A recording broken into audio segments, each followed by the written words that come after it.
समुपस्थित विभिन्न देशों के महामहिम राजदूतगण, हमारे नेपाल के राजदूत महामहिम श्री शंकर प्रसाद जी, मंच पर विराजमान हमारे बहुत पुराने मित्र और सांसद आजकल जिन्होंने अभी बताया गया कि एक नई विधा संवाद की दी है पार्टियों के साथ विभिन्न, आपने देखा होगा उनके जो बड़े आक्रामक और बहुत ही जिसको कहते हैं शत्रु को परास्त करने वाली जो उनकी विधा है, और उसके साथ जो अभी आपने उनका बड़ा साथ गर्भित भाषण सुना, ऐसे हमारे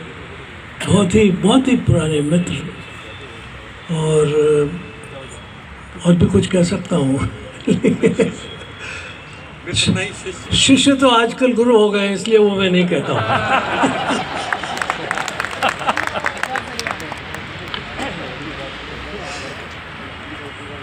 और सभागार में समुपस्थित हिंदी भाषा के प्रति अनन्य प्रेम और सम्मान रखने वाले बंधु भगिनियों,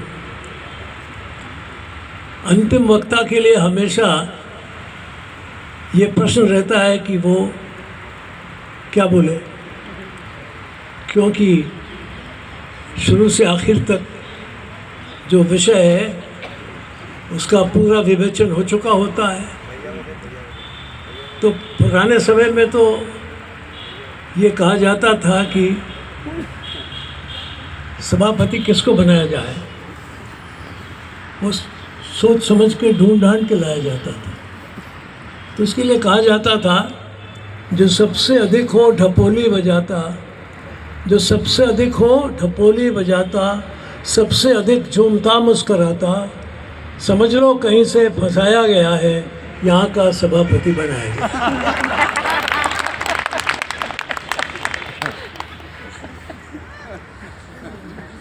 तो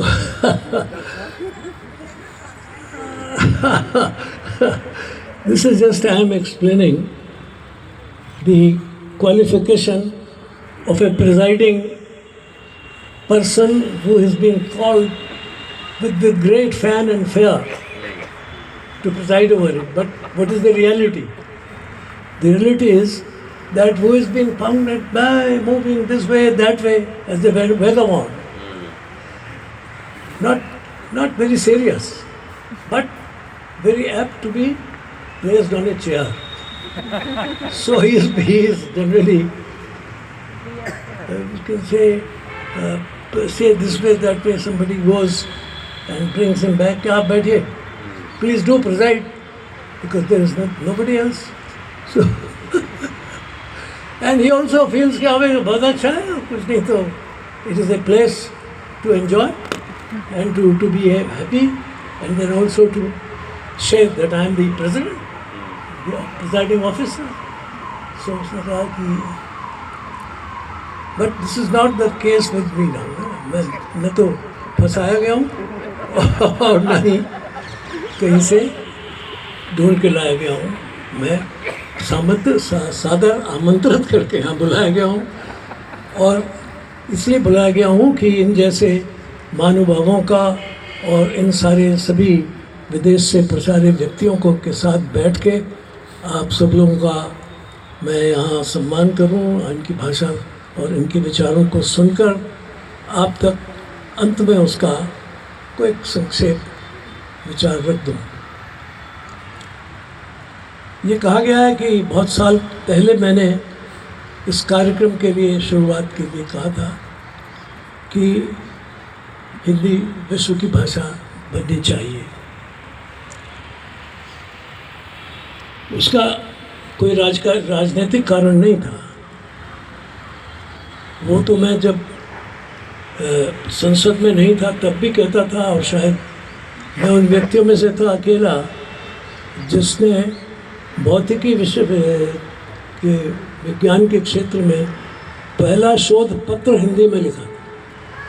तो इसलिए मैं आज से नहीं कह रहा, मैं तो तब से कह रहा हूँ.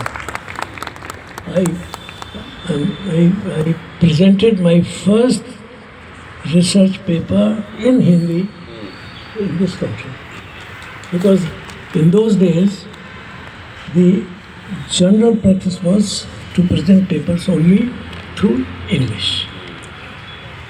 बहुत से लोगों ने कहा कि मैंने शायद हिंदी में थीसिस भी लिख दी है. नहीं, मैंने थीसिस नहीं लिखी, क्योंकि उस ज़माने में ये नियम था कि जो भी भौतिकी के या रसायन के या इसके आपके गणित के ऐसे जितने भी विषय हैं विज्ञान के, उनमें एक परीक्षक विदेशी होना अनिवार्य था.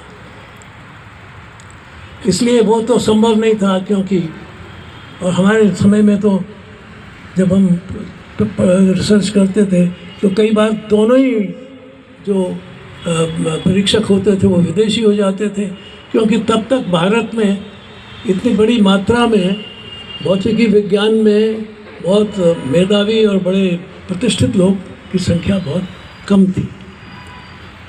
और वैसे भी जो हमारे परीक्षक नियुक्त किए गए थे वो नोबेल लॉरिएट थे, डॉक्टर हर्सबर्ग. वो